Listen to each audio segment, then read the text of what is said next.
The year is 1632. A pale light seeps through the small leaded windows of a timber-framed cottage nestled in the countryside. The morning mist clings to the fields, and the faint sound of a rooster echoes across the valley. Inside, a woman stirs from sleep. Her name might be Anne, Margaret, or Joan, the names of countless women who lived, worked, and bore children in this age. She is 24 years old and 4 months with child. Her home is simple but alive with purpose. Smoke from the hearth curls lazily toward the low wooden beams. The scent of yesterday's bread lingers in the air. Beside her bed, a coarse wool blanket covers her belly, gently rising and falling with each breath. Her husband, Thomas, still sleeps, his face worn from labor in the fields. A wooden cradle sits nearby, rough and unfinished, carved by his own hands from an oak log, a quiet promise of the life to come.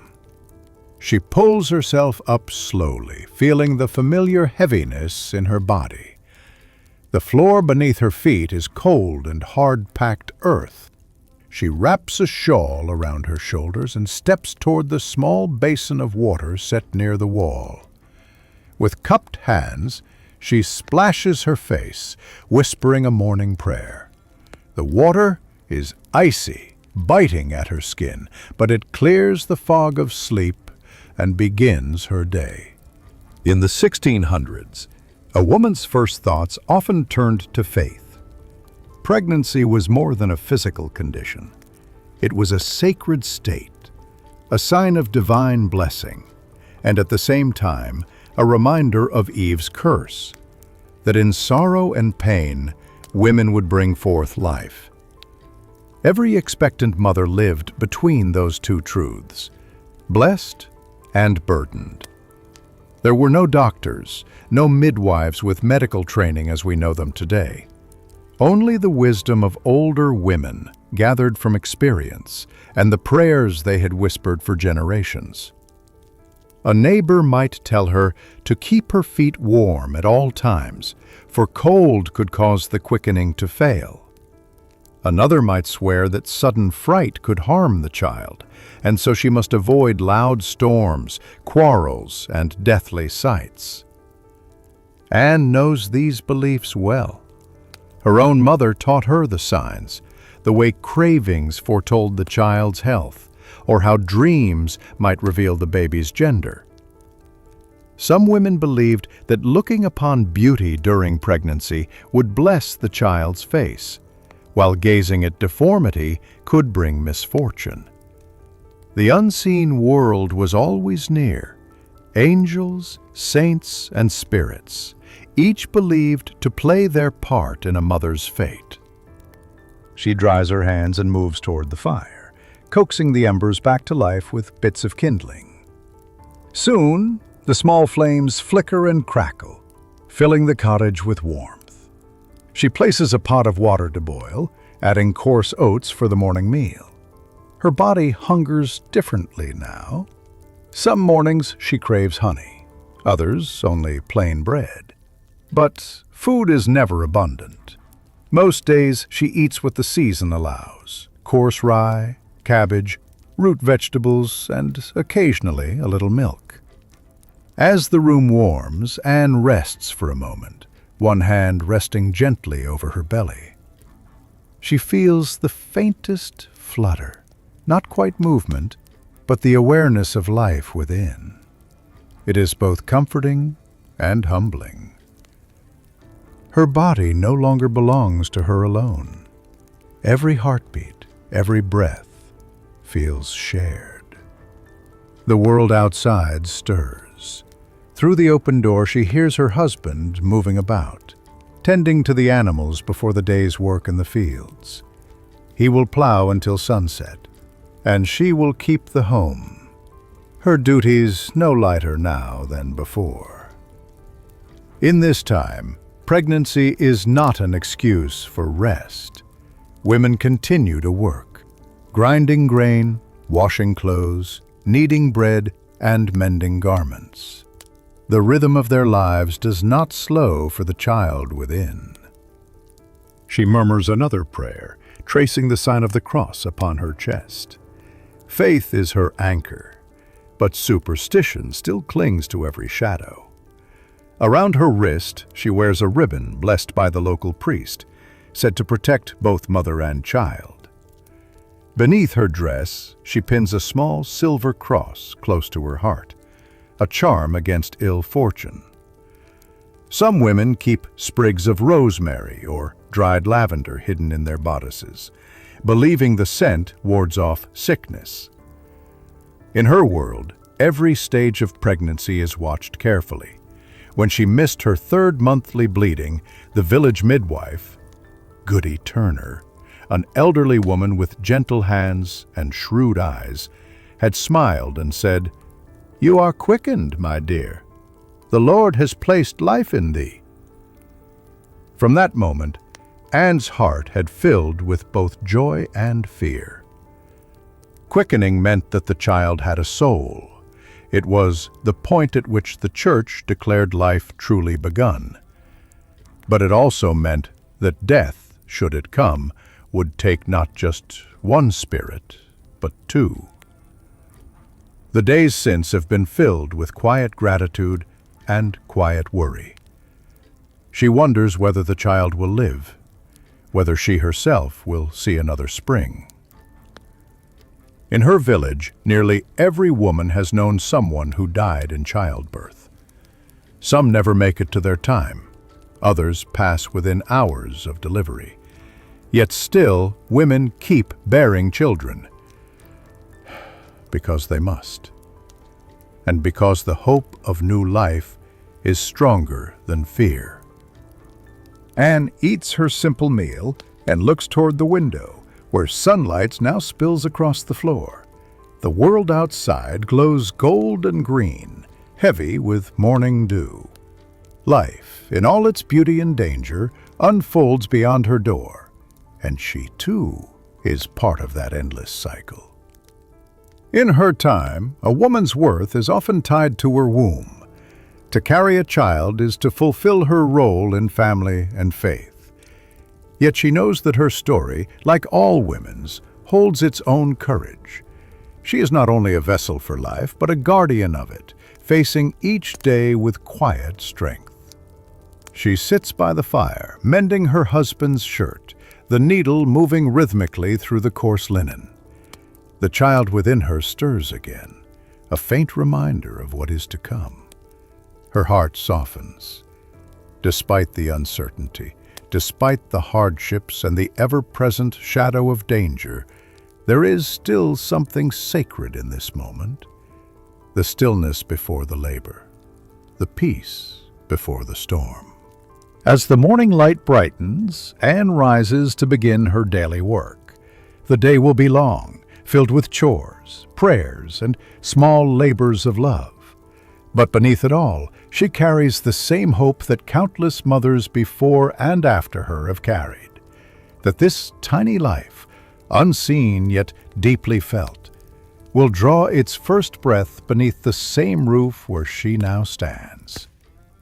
And so begins another day in the life of an expecting mother in the 1600s, a day balanced between toil and tenderness, between faith and fear, between the old world's shadows and the eternal promise of new life. The sun now sits higher above the misty horizon, spilling gold through the small window panes of Annie's cottage. The stillness of dawn has given way to the quiet rhythm of labor, the heartbeat of her daily life. The fire she kindled before sunrise burns steadily now, filling the air with warmth and the faint scent of smoke and oat porridge. Anne moves about her home with deliberate care. Her steps are slower these days, but the work must continue. In this century, there is no allowance for rest, not even for a woman carrying new life. The body is expected to serve until the final hours before labor itself. She ladles the bubbling oats into 2 wooden bowls, one for her husband Thomas, who has already returned from the fields to break his fast, and one for herself. The porridge is plain, made from water and coarse grains she ground by hand. Sometimes she stirs in a drizzle of honey or a pinch of salt, but luxuries are rare. Milk is saved for winter and meat for feast days or when an animal grows too old to keep. Pregnant women of her time eat carefully, not from medical knowledge, but from tradition and superstition. Anne has been told not to eat too much fish, lest her baby be born with a cold, wet temperament. She avoids hair, for old wives whisper it may make a child hare-lipped. And though she hungers for fresh apples, she eats them sparingly, fearing they might sour the child's blood. Her diet is plain but sustaining: bread of rye or barley, thin broth of herbs, cabbage, and onions from the garden, and a small portion of cheese if the week is kind. Some days she chews sprigs of mint or sage to calm her stomach. Her neighbor swears that boiling nettles strengthens the blood, while the village midwife recommends a tea of raspberry leaf to steady the womb. Anne does not question these things. In her world, wisdom is woven from the lives and deaths of women who came before her. Every belief, every herb, every caution is born of experience and loss. After breakfast, Thomas shoulders his tools and returns to the fields. Anne watches him go from the doorway, one hand resting on the wooden frame, the other cradling her belly. His figure fades into the green expanse of farmland, a man bound to the soil as she is bound to her home. Inside, her work begins in earnest.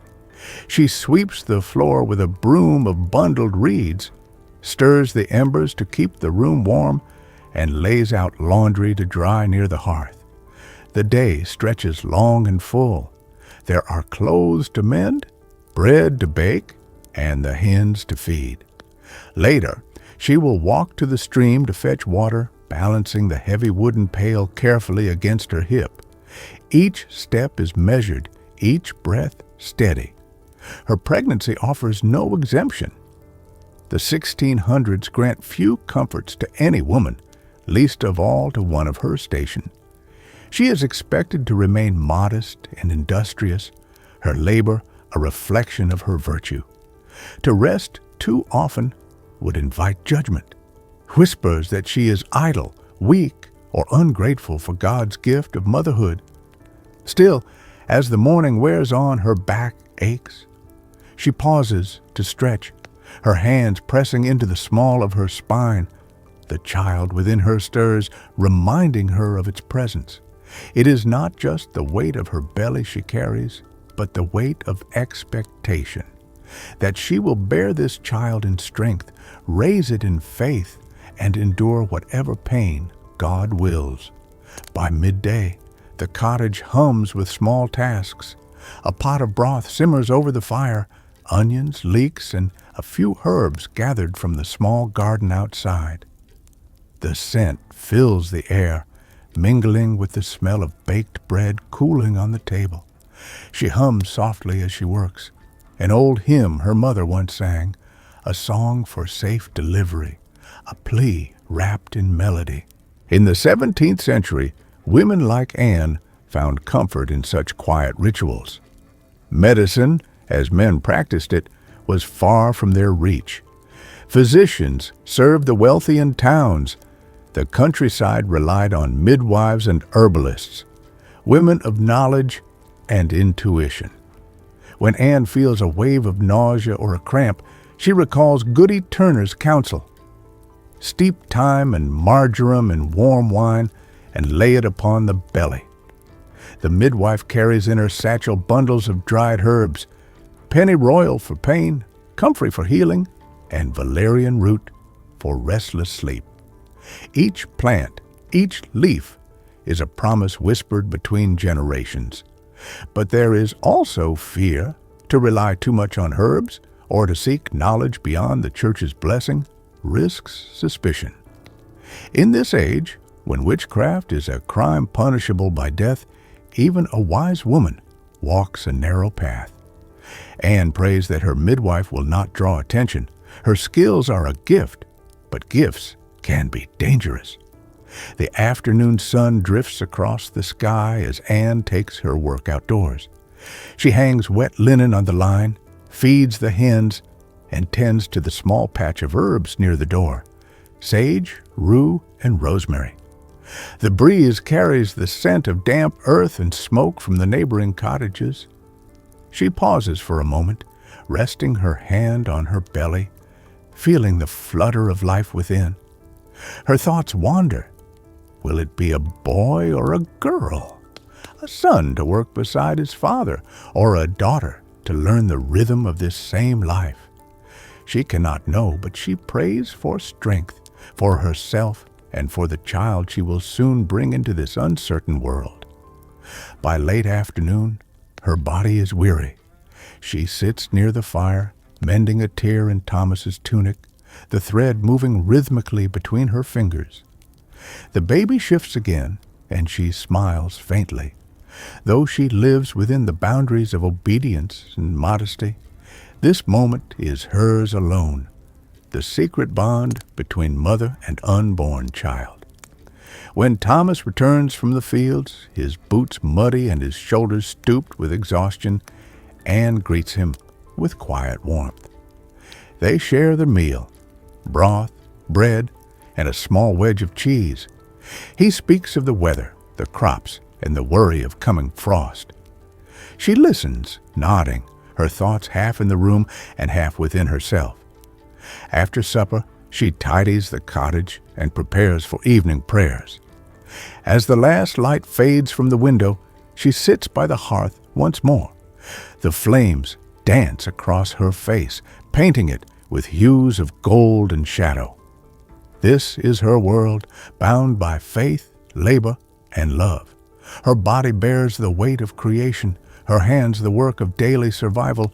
She is at once fragile and unbreakable, ordinary and sacred.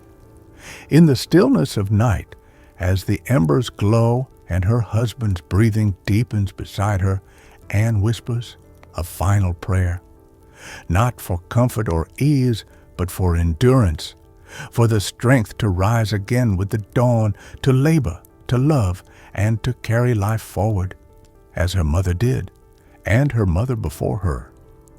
The day closes as it began, in quiet faith and steady toil. Bread, broth, and burdens, and through it all, the beating of two hearts within one body, bound by the rhythm of life itself. In 17th century England, faith was not merely a Sunday ritual. It was the thread that bound every breath, every fear, and every fragile hope. For an expecting mother, that faith was both a comfort and a warning. Each morning, before the day's labor began, she would cross herself and whisper a prayer to the Virgin Mary or to her chosen saint, pleading for protection over the tiny life within her. The Bible rested near the hearth, its leather worn smooth from her trembling fingers. Yet though she trusted in God's will, she also listened to the old whispers, charms passed from mother to daughter, relics from a time when the church's shadow had not yet swallowed every superstition. Around her neck hung a simple silver cross, but tucked inside her apron pocket, she carried something else, a sprig of rosemary, perhaps, or a smooth river stone etched with a faint cross, said to guard against the evil eye. It was not blasphemy in her heart, only precaution. For in her world, faith and superstition walked hand in hand. When her belly began to swell, the village midwife would visit, a woman of quiet wisdom, her hands scented with herbs and smoke. With palms worn by decades of birth and loss, she would bless the expectant mother in whispered Latin prayers and rub her skin with salves of marjoram, sage, and rue. To the villagers, she was a healer, but to those who feared the unknown, her knowledge seemed dangerous, too powerful, too close to the forbidden. And that fear could turn to suspicion. For in that age, childbirth was holy, but perilous. To lose a child might mean God's punishment, or worse, the work of witchcraft. A glance from a jealous neighbor, a sickness that came too swiftly, a stillborn cry in the dark. Any of these could become cause for whispered blame. So she lived with both faith and fear. Every candle she lit before sleep, every prayer she murmured into the dark was a shield against unseen forces she dared not name. She believed that if her heart stayed pure, her prayers sincere, and her body obedient to the customs of her time, then perhaps, by God's mercy, her child would come safely into the world. Her faith was her armor, and her folklore the seam that held it together. In 17th century England, childbirth was not a moment of joy alone. It was a trial of faith, a crossing between life and death. For every expectant mother, the shadow of fear lingered quietly in the corners of her mind. No matter how strong her prayers or how careful her midwife, she knew that one wrong turn of fate could claim her life or her child's. The women of her village did not speak of death openly, yet they all felt its nearness. A neighbor lost in the birthing bed, a stillborn wrapped in linen before sunrise. Such things were whispered, never shouted.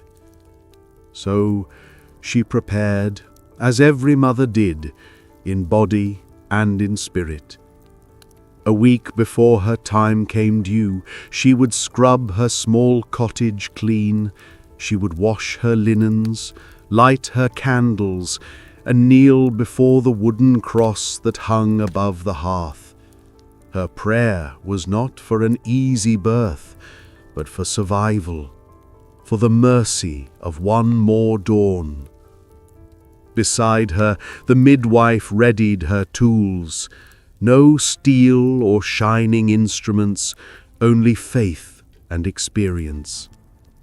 A wooden birthing stool, worn smooth by countless women before, a kettle for boiling water, clean linens folded with care, and herbs, always herbs, steeped in oil or wine, waiting to soothe the pain or slow the bleeding.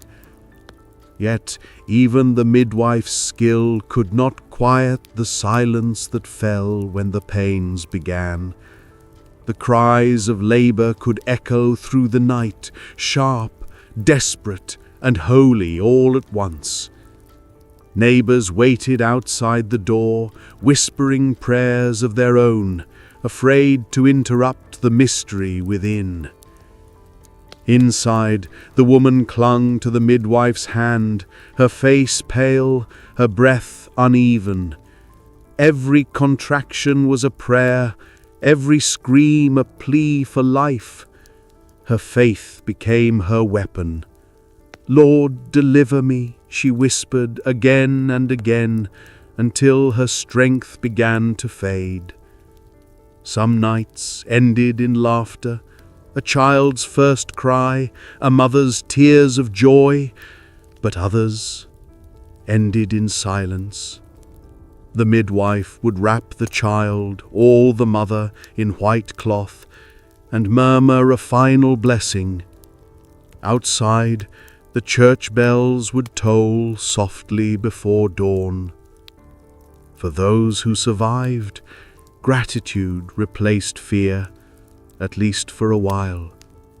The mother would sit in her bed, pale and trembling, her child pressed to her breast, whispering thanks for mercy. But she would not forget what she had faced. No woman ever did, for in her heart she knew the truth every mother carried, that to bring life into the world, she first had to walk to its very edge.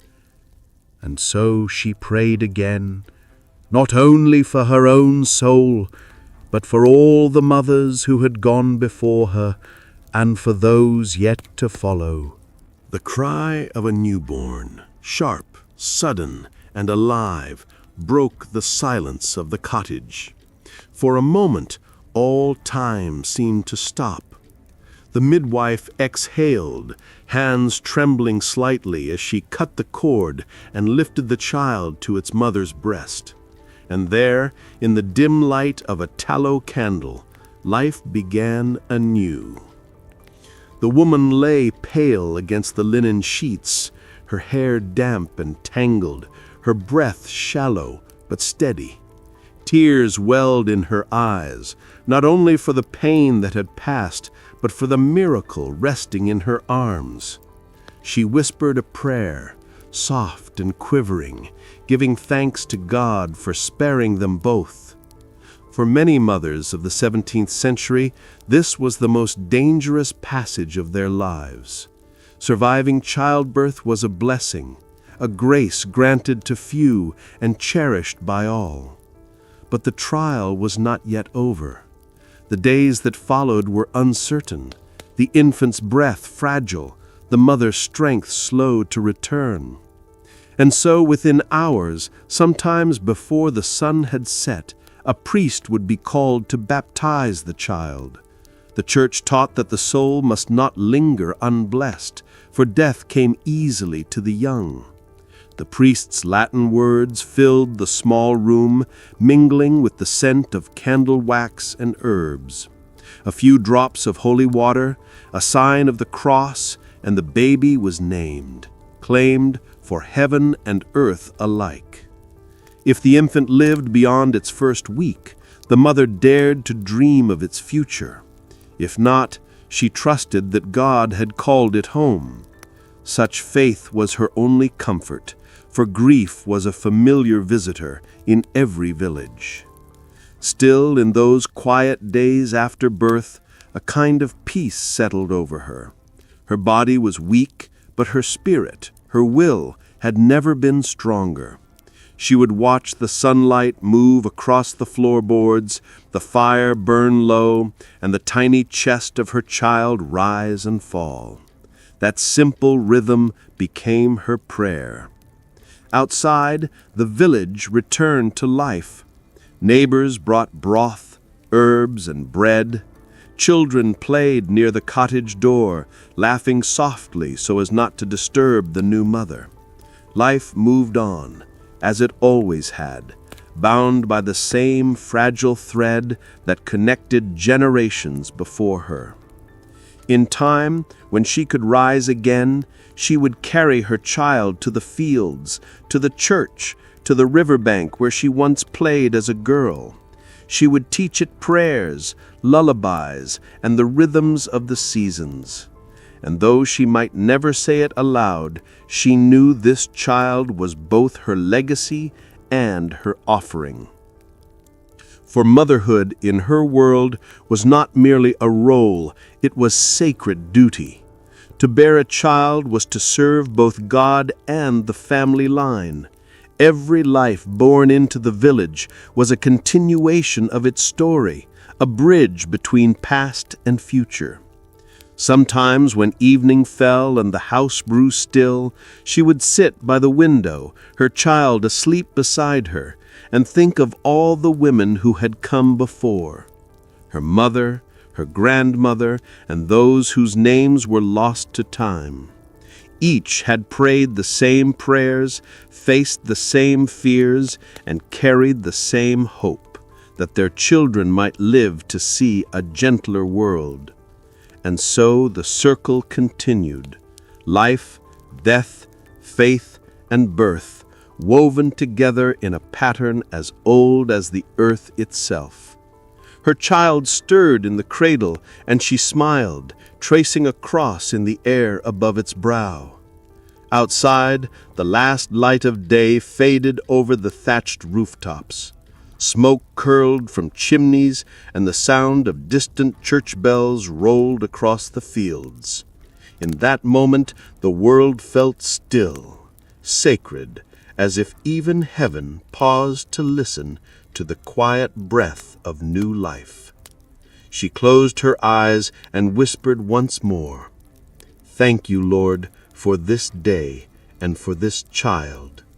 And as the fire dimmed, her prayer joined the countless others whispered by mothers through the ages, a testament to endurance, to love, and to the unbroken circle of life.